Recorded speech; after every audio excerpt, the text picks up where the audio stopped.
Good day, everybody. This is Christy Hetty with HMC HealthWorks. We are glad you can join us today on our podcast. And we have joining us today Dr. Marty Martin. He is a professor at DePaul University in Chicago and the founder of Vesti Sleep.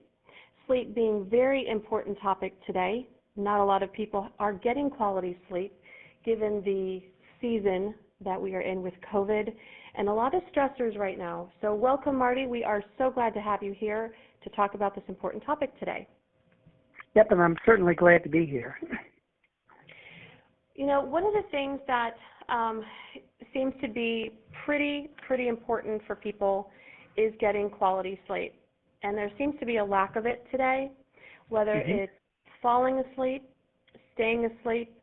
I know there's folks sometimes who get up too early, even well before their alarm, and they're just wondering, oh my goodness, how can I feel better? This is impacting my work. What's going on today? Why aren't people getting this quality sleep that they need? Yep, so I do want to talk about the quality sleep, but I also want to talk about quantity first and then shift over to quality. Is that all right? Absolutely.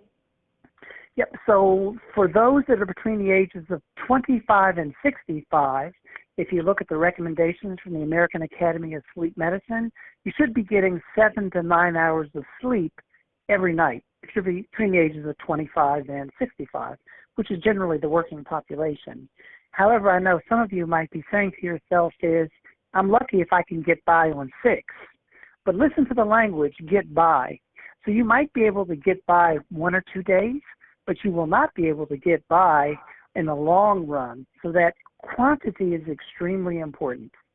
And the effects of not getting 7 to 9 hours of sleep, you feel those effects not 10 years down the road, but immediately the next day. So you can't concentrate that well. Your problem solving might be off. You might be a little bit distant. You might be a little bit irritable. You're likely to make mistakes and errors. You're more likely to get into an accident. So you feel the immediate effects. So that's the quantity piece. Now let's focus to your question, which is the quality of sleep.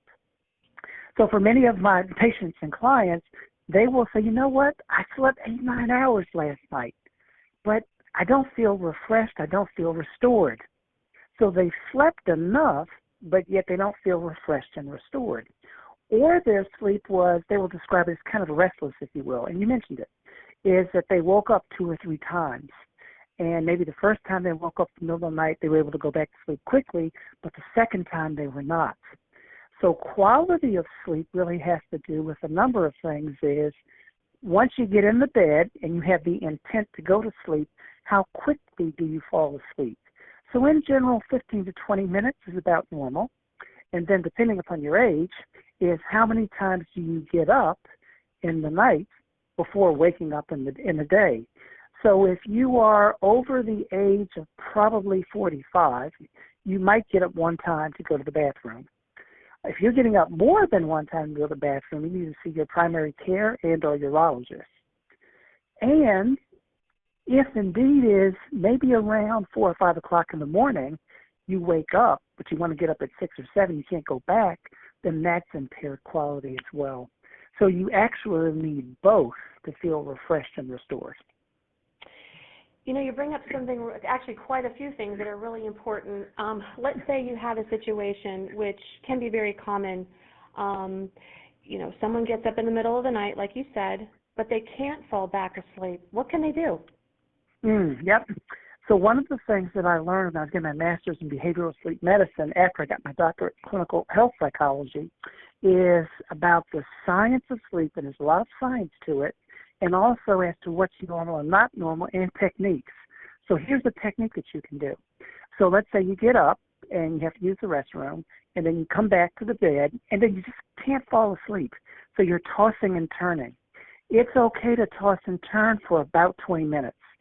If after 20 minutes you still can't fall asleep, get out of the bed, assuming you don't live in a studio, get out of the bedroom, go to another room, make sure the lights are dim, engage in something that is kind of boring.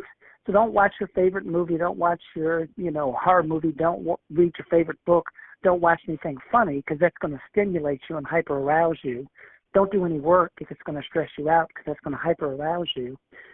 So you're out of the bed, you're out of the bedroom, and then wait until you get sleepy. So, but you have to know the difference between being sleepy and being tired. Then once you get sleepy, really sleepy, then you go back into the bed. So when you do that is you're more likely to fall asleep because you're sleepy, but you must get out of the bed, you must get out of the bedroom. You know, there's that's really interesting because what you're talking about is what happens in the middle of the night. As I mentioned, you know, it can definitely happen to many of us. Mm-hmm.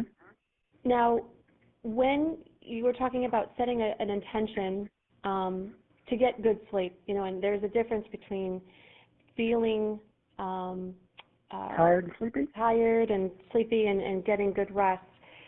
How can a person who's had a long day, let's say, you know, whether it's, you know, someone who has, you know, a large family and working with their children all day, or they've got a manual labor job outside, you know, or they're in the client service industry and they're wearing a mask all day. You know, those can be stressful, especially today.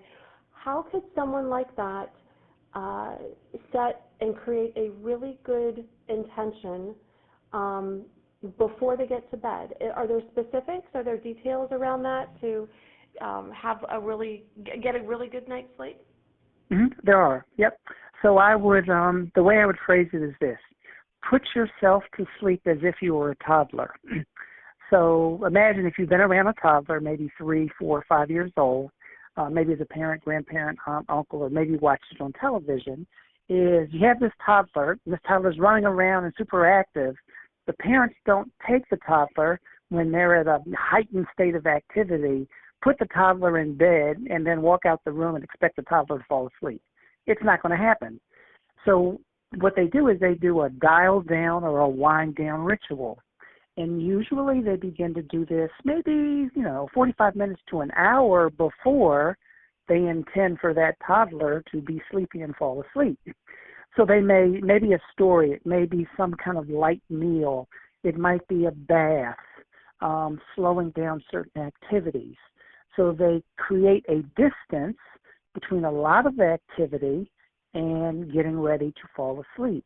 So as adults, we need to do the same thing. So you had mentioned is maybe I'm an essential worker, have a mask all day, I have to deal with, some nasty people in the public, and I keep thinking about this one nasty comment one person said. So I'm going to have to separate that. So what do I need to do to calm down, to relax, to be able to focus? Or maybe I'm in a very high-pressure job, and there's a lot of activities, and I'm worried about tomorrow. So maybe I need to jot down certain things that I'm worried about. Maybe there are a couple of things that could take only a couple minutes I need to work on now. So what we have to do is remind ourselves to put ourselves to sleep as if we were a toddler. And the other key aspect of that is consistency and routine. So if you have a toddler, so probably the bedtime is going to be pretty much the same Sunday through Sunday, maybe a little bit later, or maybe Friday night and Saturday night, but not much later. Because if it's too much later, what's going to happen is that toddler's schedule is going to be all off. But as adults, we consistently violate that. The difference between our going to bed time during the work week and during the weekend could be 3 to 4 hours. When you do that, you create social jet lag. It's almost as if you have flown to the other coast. And then Monday, you pay for it. Consistency, routine, put yourself to sleep like a toddler. So that your body can be in equilibrium. That absolutely makes sense. Are there side effects that an individual will feel from not getting quality sleep? I know there's something called microsleep. Can you tell me a little bit about that? Yep. So microsleep is this, and it's happened to me a couple times. So when you are driving, and then all of a sudden you look up and you see this car, or you've passed your exit, or you're too close to another car, and then you feel all this rush of adrenaline. And what happens is for some nanoseconds, you have actually fallen asleep. You are asleep. because there are different stages of sleep. You're not in a deep sleep, but you have an altered state of consciousness. So if you look at some people may remember the Exxon Valdez disaster. Periodically there will be, things about train wrecks. Chernobyl as an example. All those are examples where the operators fell asleep. So, and we all experience this micro sleep for a very, very short period of time. So if you are an accountant, it's probably no big deal. But if you're a heavy machine operator, big deal. If you're a surgeon, big deal. So for certain occupations, it's a big deal. And it's a very big deal for driving as well. Because all it takes is a microsecond for you to cause an accident, and God forbid, somebody's hurt or killed. Definitely. And drowsy driving is increased, not just distracted driving, not just drunk driving, but drowsy driving. Is there a way where exercise or increased exercise would help in these situations, or would they make someone more tired? How does that work? Yep, so it's I'm going to give you a it depends answer, and some people hate it depends answers. So in general, so say you wake up at 7 o'clock in the morning. So what you want to do is to be as mentally and physically and emotionally engaged and active as possible, because the more engaged and active you are, physically, mentally, cognitively, emotionally, then you build up sleep pressure or sleep debt. And right before you go to bed, you want a lot of sleep pressure and sleep debt because you've had a full, busy day. So that's where physical activity is good. What you have to be careful for is this. So for some people, they can't really engage in strenuous activity too close to bedtime because they may be hyper-aroused, or maybe they may feel sweaty, or maybe they may feel a little bit depleted. So what you have to find out for you is when is the best time during the day or during the evening where strenuous physical activity will not interfere with you falling asleep quickly. And that's where the it depends come in. But as a general rule for everybody, the busier you are, the more engaged you are, you build up sleep debt, sleep pressure, so much easier to fall asleep at night. Well, that definitely makes a great case to get out there and break a sweat, for sure. Oh, it does. It does. And not only that, if you do that, if you break the sweat, it also releases some endorphins, kind of feel-good hormones. And for many people, it's a great coping mechanism. And there's 1,440 minutes in every single day. 1,440 minutes in every single day. So I've had, clients say, "Yes, Marty, I don't have the time." And I'll say, "Really? You don't have 10 minutes out of 1,440 minutes in the day?" And then they laugh. Because we all have 20 minutes out of 1,440 minutes. Or just say it's not important to you, but don't say you don't have time. Very well said.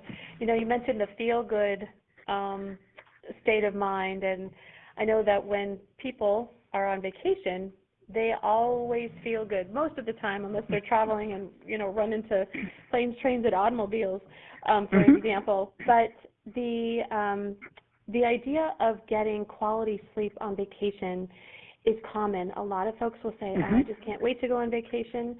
They'll be able to catch up on their sleep. Why is it that people are able to feel better on vacation and catch up on their sleep? Like, is it just because not working? What's going on? Yep, it's a couple things. Yep. So one is they tend to engage in more self-care and self-compassion when you're on vacation because it's more of an inward focus about me. The other thing, too, is they begin to sleep according to their chronotype. So we all have a chronotype that is dictated by our clock gene. Everybody has a clock gene. And, for example, I'm an early morning person. Some people are intermediate. Some people are late night.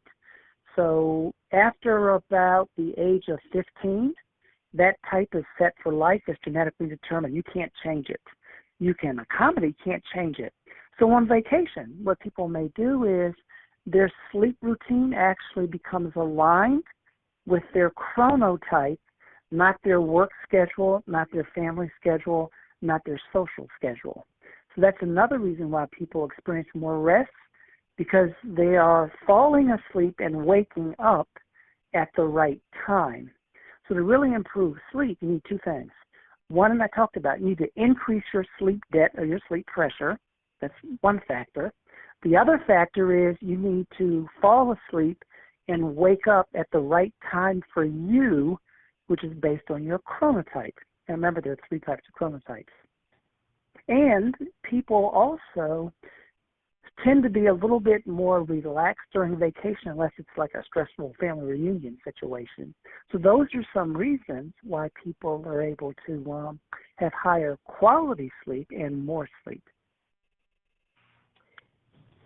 So the idea of getting good sleep during the week when you're not on vacation can really boil down to something that you said, and we can definitely talk about this because it's something that I think is so needed right now, and that is self-care.